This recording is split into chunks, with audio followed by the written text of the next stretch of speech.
Welcome to the Impact of Educational Leadership talk show hosted by ID3. The Impact of Educational Leadership is an American podcast talk show in Dallas, Texas. ID3 gives an exclusive forum on educational achievement gaps related to student success while exploring relationship and family issues in diverse settings.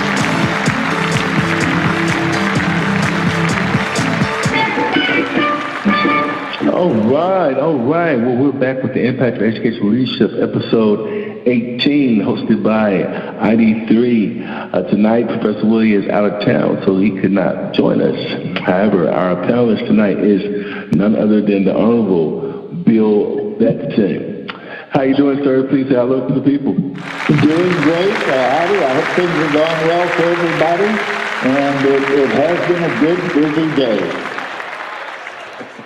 Absolutely. I know you can't wait to get started. I know I sure can't. Yeah. Well, I'm looking forward to tomorrow's trip to Little Rock. Like I mentioned to you, we're going with a bunch of DISD students in several buses, and we're being led by Reverend Peter Johnson, who was the organizer assigned to Dallas by Reverend Martin Luther King. He was the youngest organizer back then. And so it should be a fantastic 2 days. You know, that's right in line with our topic tonight. As I was saying, our topic tonight is essential levers for equality-centered leadership, and system transformation in education. Researchers have said that many would argue that one of the most egregious contributors to the achievement gap is the opportunity gap.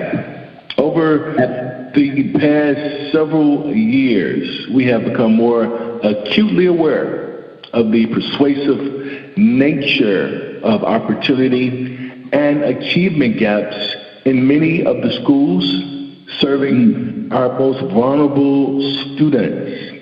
These differences in opportunities, supports, and outcomes represent some students' limited access to excellence in all aspects of their education. Students often don't have full access to such resources like quality preschool education, quality teachers, effective instructional time, preparatory curriculum, engagement with rigorous content that supports the essentials for student success.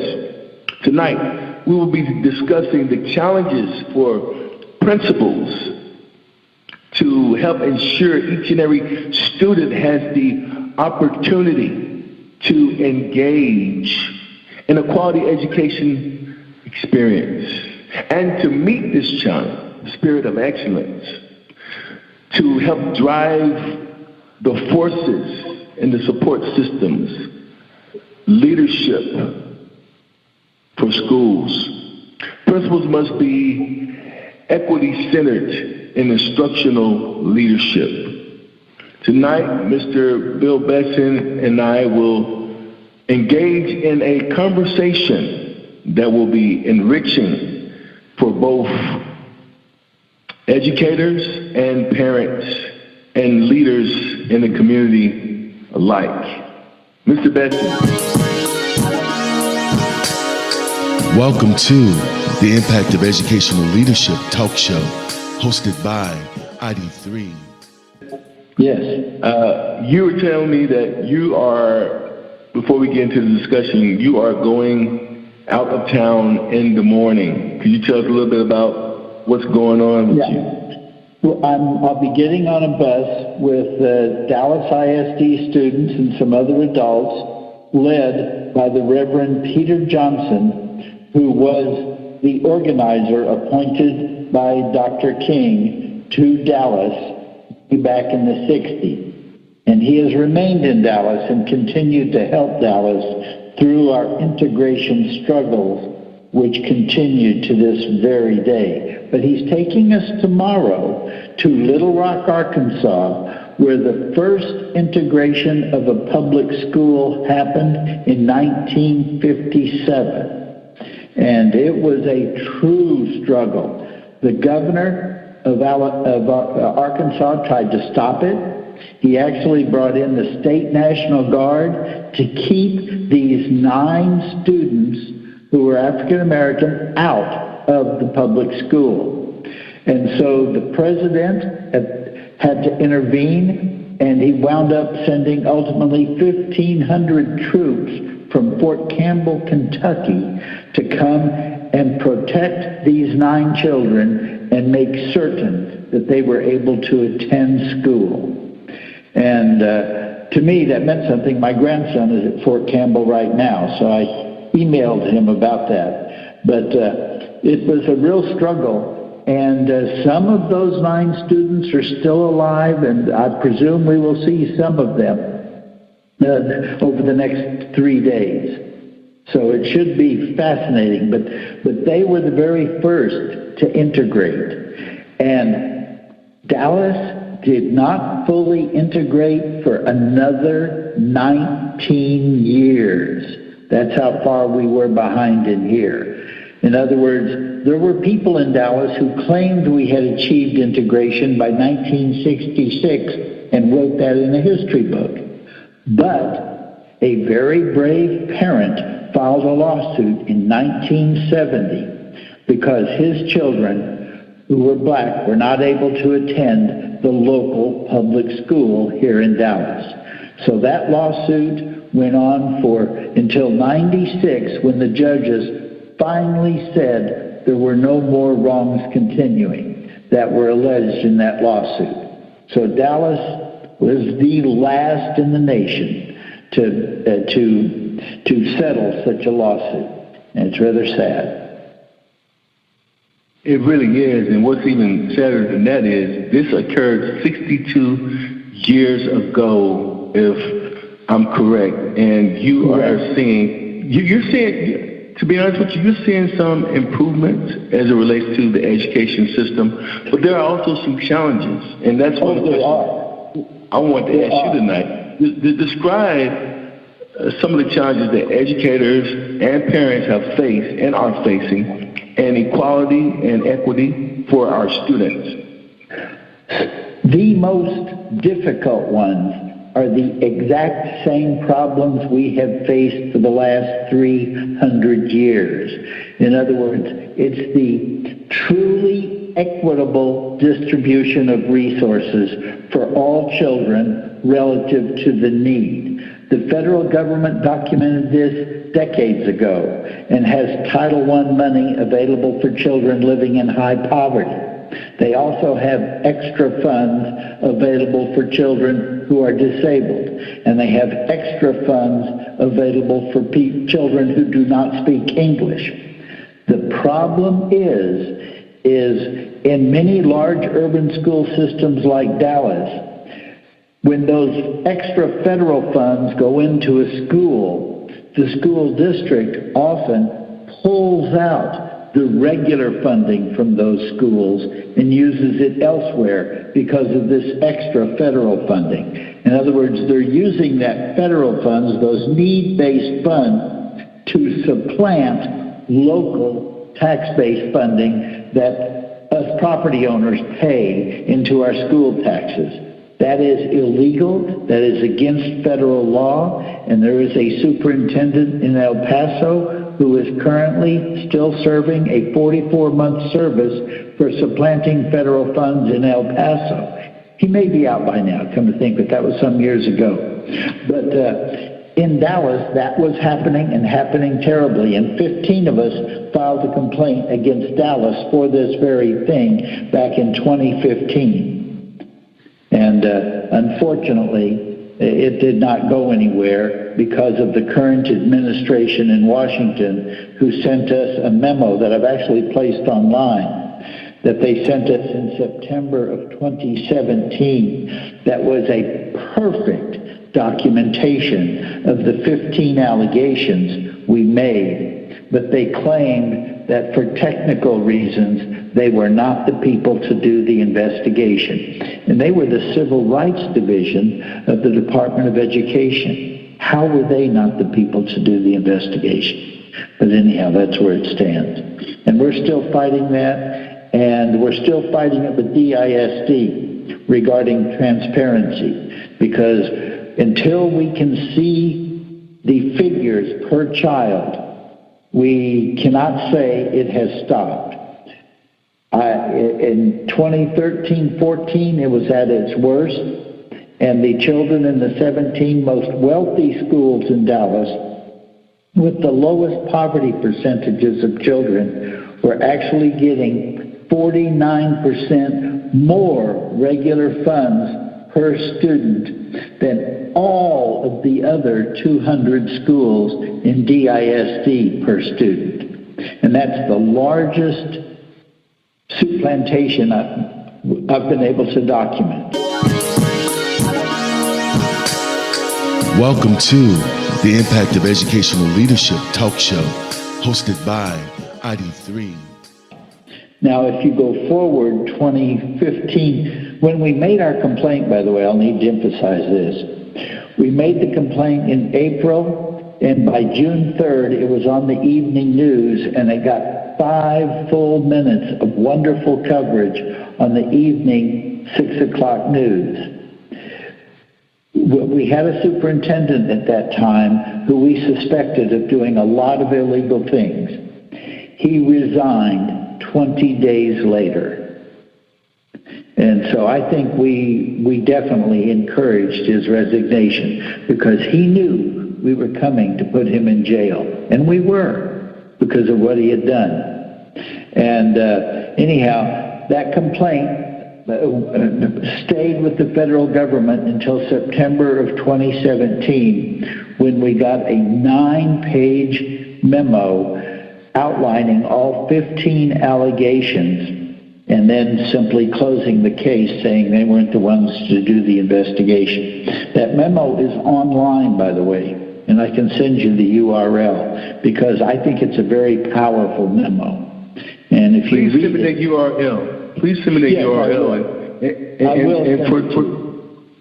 And for the listeners that's listening in now, and that will listen, we're talking about equity-centered leadership that relates to the transformation that we need to see more of in the roles of education in America. And we're talking about over the past several years, decades, we've become more aware of the opportunities and achievement gaps in many of our schools that serve our inner city kids, or in other words, our kids that are titled economically disadvantaged. Title I students, yes.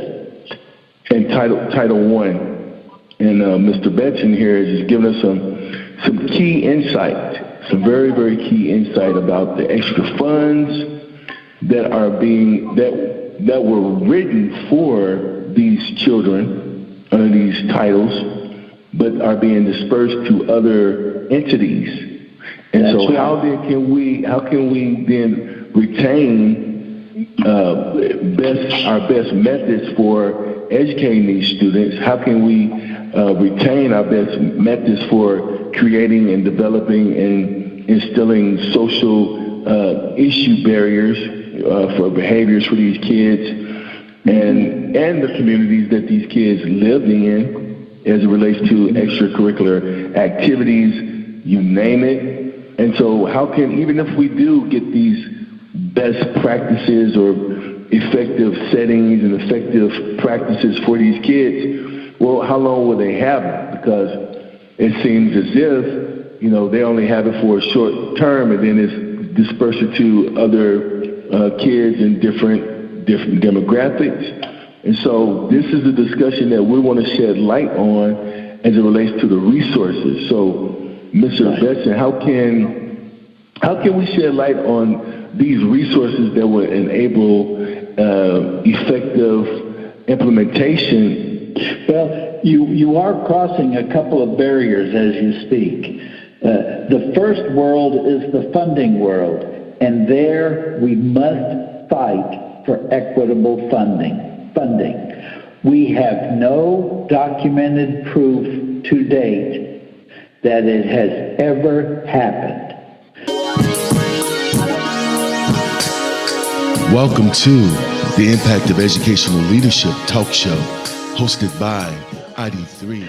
Everything I have seen indicates that we have always had some of the special need monies that goes to students of poverty and different languages. Some of their regular money has usually taken away, and we have no proof that that has stopped right up to today. I have had administrators in DISD talk about doing it, but I haven't seen the numbers. And for some reason, they're not willing to create a spreadsheet in a format that will allow you to simply look at it and be able to tell whether the soup plantation has stopped or not. And that's a battle that we've been having in DISD that I've been involved in for about 5 years. And so, and it's continuing. And I think we're getting closer to a resolution, but we're not there yet. And until we can prove it to the public and put it online so anybody can go and check the numbers, and they got to redo it every year. Every year's budget is a new time to make sure the numbers are correct and the children are funded appropriately. And so the funding is one whole world. We got to make sure that our students get equitable funding. Then second, you moved into the world of student motivation. And that is a very different challenge that is affected by money and is affected by having equitable funding so the teachers are there in the right numbers to provide for the children. But we must help our kids to begin to know themselves and know what they want for their lives and know what they want to plan for, and they need to slowly learn over the years from parents and grandparents and aunts and uncles and great aunts and great uncles their own personal family history and how it connects with the multiple cultural histories that made their family. Every family is different. I mean, I'm from Hereford, Texas, and Hereford, Texas is a totally different culture than if I had grown up in Forney, Texas. And so, you know, every family is a merger of multiple cultures, multiple ethnic groups, you might say. And then, of course, some families are mergers of different racial groups. But our kids need to know that history and need to study it. And so that's at one level. You learn that from parents and relatives. And we've got, that's what we do with the Time Capsule Project. We help the students gather those letters every year from the 3rd grade through the 12th grade. And every year they rise in complexity and they learn more about their own family and their own plans for the future. Every student needs to know what they want to do and want to be. And they can obviously change those plans every year. There's nothing wrong with changing them. But it is a disaster if they don't have any plans for their own future. And when you begin to do that, the culture in the school changes and becomes goal-focused. And that's what we need to do with our children who are in schools that are well-funded with well-trained teachers and everything in place. And you put it all together, and we're going to have the highest achieving students that exist in the public school system. And it's a real joy to be involved in that because it is happening. And it's a real joy having you with us tonight as well on this podcast. Well, thank you. Absolutely, thank you, Mr. Betcham. You know, when you have people like Bill that's been in education for a long time, that's seasoned with not only the terminology but also the experience, because one thing is terminology, but another thing, totally different thing, is experience. And then when you have someone that can combine both of those elements or synthesize both of those elements together, you have what is called a powerhouse. Bill is made of brick. He's a brick house. Sir, with that being said, absolutely. With this being said, I just want to just retract over some things that you said here that really stuck out to me, and it's related to the characteristics that emerge from our students in different demographics. But you said something that I think is very key before we even talk about how to identify what's going on in the education system or in our communities as a whole as it relates to our students, our children, our future. You talked about documented proof for funding. I thought that was really key. And then you also talked about spreadsheets in a format, and that, to me, that ties into people not being aware because they don't know the terminology, they don't know the language, they're not experienced, and so even if they hit them in the face, they wouldn't know what it was. And so, can you offer to us, what are some credible websites that people can actually go to actually see these numbers as it relates to equity funding? Okay, I have often written about this and pulled all this together in different blogs that I've posted over the years. And if you go to Bill Betzen, B-E-T-Z-E-N blog, just Google my first name, my last name, and the word blog, and you should find my website on blogspot.com. And it's just a free blog spot where I've simply written about these things periodically over the years. And if people were to email me, or if you were to email me with a specific question, I could try to find something that I may have already written, hopefully, that answers those questions.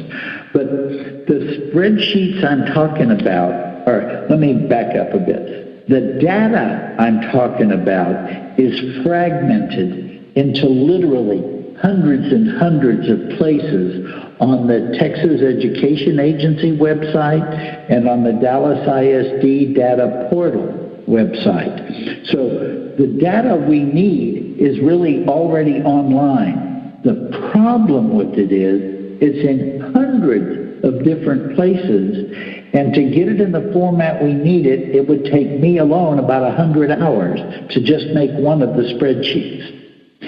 And we want this to happen every single year, and that these spreadsheets are then archived online so people can go back and see what's happened for the last 10 years about equity. That's the level of equity we need to be able to prove to the public, to our taxpayers, and to our children as they grow up and begin to understand what affected them and what was available to them for an education. I mean, it's a lot of work that's not being done by the state right now. And they could do it very quickly because they have the data and the people available to do what would take me 100 hours at least. They could probably get it done within maybe 2 or 3 hours. In other words, that's exactly what I'm talking about. Yeah. In other words? Yeah, in other words, they could do it easily. Right. Well, that's exactly what I'm talking about, because we need to have that type of information before we start delving into research, because you got to have the research. But I feel like we will vacillate or go. It'll be like a tire spinning its wheels in mud. And we won't go anywhere because we won't have the actual. We won't actually have the actual results of the outcomes, of the performance outcomes of the students or the teachers' instruction or the effective settings or the effective practices. Right. So it'll be just all a waste of time, and it'll just be money being spent frivolously on things that we don't even know what we're spending it on. And we'll have all this surplus stuff, and you know what's happening to that. You throw it away because it's like, okay, we don't need it. So now we waste money. And so, when we start talking about identifying these characteristics, because I think that is very important when we start talking about quality preschool education, when we start talking about quality teachers, when we start talking about effective instructional time, and curriculum. I think identifying characteristics are very key because we need to know what type of teacher we have teaching these students in the first place. Is this person teaching them from a place of a disposition that is not cohesive to the learning environment for that student, meaning is hostile? Is this teacher hostile to this student because they have been treated unfairly by their administration? Or, is this student coming from a place where their pro-social behaviors are attributed to their environment? And so now when they come into an environment that's different from what their norm is, they have to readjust themselves, and it may take some time. They may have to start off with, even some type of exercise just to unravel everything they went through last night. You don't know what happened to them in the latter parts of the night, if they were harassed or they saw a family member being harassed or even domestic violence. And so that's attributed to the core values. So now can you really expect for this child to behave in class, to sit down, to not be all over the place, to not, to not want to be interested in their work, because this is what you see as far as emerging characteristics from a lot of these children that have faced these different pro-social dilemmas. Mm-hmm.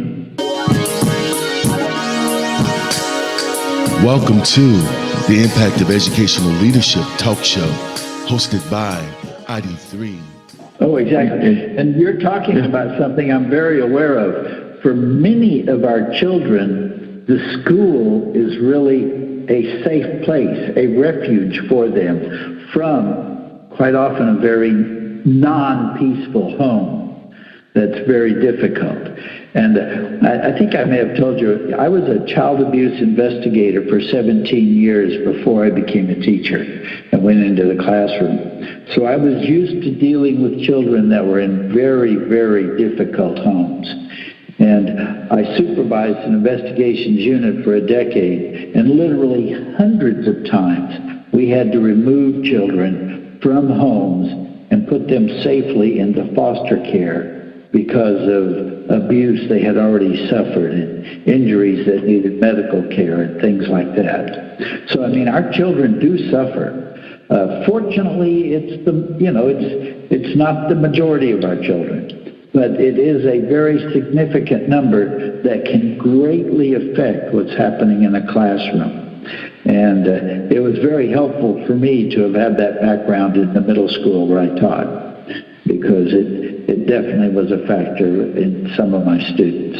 And it shows because I'm asking you what I thought were hard questions, and you're just rolling right over them effortlessly. And I applaud you on that, because I did a lot of time researching to find these answers, because we have to come together and play this game as a team. This requires teamwork to navigate through the school systems. It really does. We got to have teamwork. It has to be a village. It can't be people on the team that's selfish, that want to be the most valuable player. Everyone has to be. Everybody has to have the same goal, and that goal is these children. And if you benefit financially from it, so be it. But the top priority, the top agenda, right, is taking care of the future, which is our students. Our students are the future. They are the future. We are the support system to equip them to be the best that they can be, not just for the community, but for the world, because we don't know who's going to be the next JFK. We don't know who's going to be the next MLK. We don't know who's going to be the next Barack Obama. We have no clue. It's our responsibility. It's our responsibility to teach them the way, to help them navigate, to help them maneuver to be the best that they can be, and that's leadership.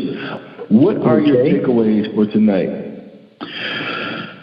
Well, basically to work on those two areas. One, to make sure the funding is truly equitable for every single child in our school. So those who have greater needs get greater resources, and those who are simply normal children, they get the basic funding that every child should have. And of course, the state of Texas is not adequately funding education. And that is an overwhelming problem. And I think, to a very strong extent, they were trying to make up for that lack of funding in the Anglo community by taking those funds away from the high-need community suffering from poverty and English as a second language, etc.